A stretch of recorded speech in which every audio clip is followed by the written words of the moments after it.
नमस्कार, आप देख रहे हैं पत्रकार। यहाँ बिल्कुल व्यक्तिगत मेरे विचार। आज बात बजट पर करते हैं। मैं प्याज नहीं खाती हूं कहने वाली निर्मला ताई लोगों के हेल्थ केयर पर कितना गंभीर है ये आज पता चल गया। जैसे भारत की वित्त मंत्री को प्याज से नफरत है, शायद उसी तरह से लोगों की सेहत सुविधाएं उन्हें ना मिले इससे भी गुरेज और परहेज है। जी हाँ, तभी अपने 77 मिनट के भाषण के दौरान 5 बार पानी तो पिया, लेकिन हेल्थ केयर शब्द इस्तेमाल सिर्फ 1 बार किया, वो भी तब जब दिल्ली में चुनाव है और आम आदमी पार्टी मोहल्ला क्लिनिक जैसे दावों के साथ चुनाव मैदान में उतरी हुई है। दिल्ली की जनता द्वारा भाजपा को दिल्ली की सत्ता से लगभग 26 साल के भेजे वनवास से वापस आने के लिए मोदी के पास एक मौका था, पर जी हां, ये बड़ा पर है, शायद सलाहकार सही नहीं होते। तभी ना तो दिल्ली ना तो पूरे देश के लोगों के हेल्थ केयर पर फोकस किया गया इस बजट पर। बहरहाल ये कोई नई बात नहीं। प्याज की तरह हेल्थ केयर से भी गुरेज करने वाली वित्त मंत्री साहिबा के लिए पिछले साल भी मोदी की इसी मंत्री ने हेल्थ केयर को लेकर 2 बड़ी घोषणाएं की थी। जी हां, आपके हमारे लिए 2 बड़ी घोषणाएं की थी। नंबर 1, कैंसर की दवाओं को लेकर और नए मेडिकल कॉलेज और हॉस्पिटल्स बनाने को लेकर। लेकिन आम जनता को कैंसर के इलाज में सबसे ज्यादा 75% खर्च कीमोथेरेपी, डॉक्टर और अस्पताल की फीस में ही होता है, और वहीं दवाओं पर 25% खर्च होता है। जबकि अक्टूबर 2024 में पीएम मोदी ने मध्य प्रदेश में यानी कि एमपी में 3 नए मेडिकल कॉलेज का शिलान्यास किया, पत्थर ही रखा जो अभी अधर में लटका हुआ है।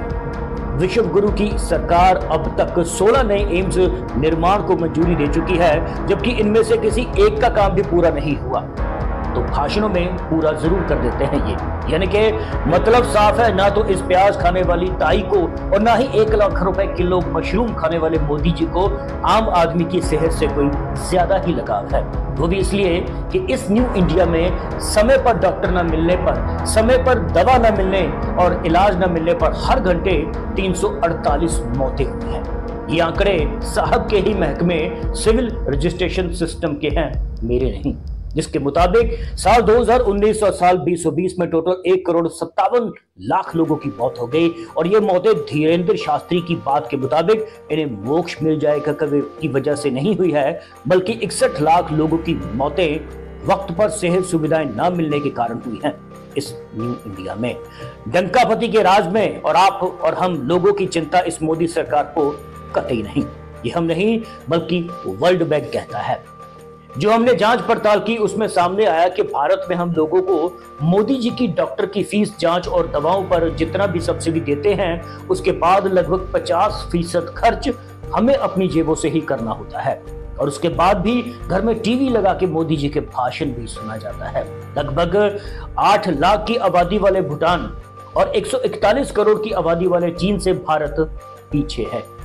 भारत की मोदी सरकार अपने लोगों की सेहत पर 50.2% खर्च करती है, और बाकी का बोझ मुझे और आपको खुद उठाना पड़ता है। और जबकि बड़े कुछ देशों की बात करें तो जिन्हें वाकई आम लोगों की चिंता है, उसमें फ्रांस और अमेरिका की सरकार ने अपने लोगों पर 90% खर्च करती है, अपने बजट में प्रावधान रखती है। जापान में लोगों को अपनी बीमारियों पर सिर्फ 12% खर्च करना पड़ता है, जबकि वहां की सरकार अपने लोगों के हेल्थ केयर सिस्टम पर 88% खर्च करती है। जर्मनी, ब्रिटेन और कनाडा में सरकार अपने लोगों की सेहत सुविधाओं पर लगभग 87% खर्च करती है, जबकि वहां की जनता को मात्र 10 या 13% ही खर्च करना पड़ता है। और जबकि इन देशों में हमारे मोदी जी जैसा कोई विश्व गुरु भी नहीं है ना कमाल की बात। यू अंडरस्टैंड मोदी का करिश्मा। बेशक डंकापति ने आप हम सबके लिए 5 हेल्थ स्कीम लॉन्च की है, लेकिन उसकी जमीनी स्थिति कुछ और ही है। कभी इस पर भी बात कर लेंगे। और आपको बता दें कि जब देश में यूपीए की सरकार थी, यानी कि कांग्रेस की गवर्नमेंट थी, उस वक्त देश की जनता पर जितना बजट खर्च किया जाता था, आज मोदी राज में हेल्थ केयर सिस्टम पर उस वक्त से 4% कम खर्च किया जा रहा है इस विश्व गुरु के राज में। बहरहाल जाते जाते नौकरी पेशा लोगों पर बात कर लेते हैं। सरकार ने नौकरी पेशा और आम लोगों को जो नौकरी में नहीं है उनके लिए भी कमाल कर दिया है। अब नौकरी पेशा लोगों की 12,75,000 तक की इनकम पर उन्हें कोई टैक्स नहीं देना होगा, जबकि आप हम लोगों को किसी भी तरह से ईमानदारी से पैदा की गई आमदनी पर टैक्स की छूट की सीमा सिर्फ 12 लाख ही दी जाएगी, और इससे अधिक की कमाई की तो आप टैक्स के घेरे में आ जाएंगे। नमस्कार, आप देख रहे थे पत्रकार। ये थे बिल्कुल व्यक्तिगत मेरे विचार। धन्यवाद।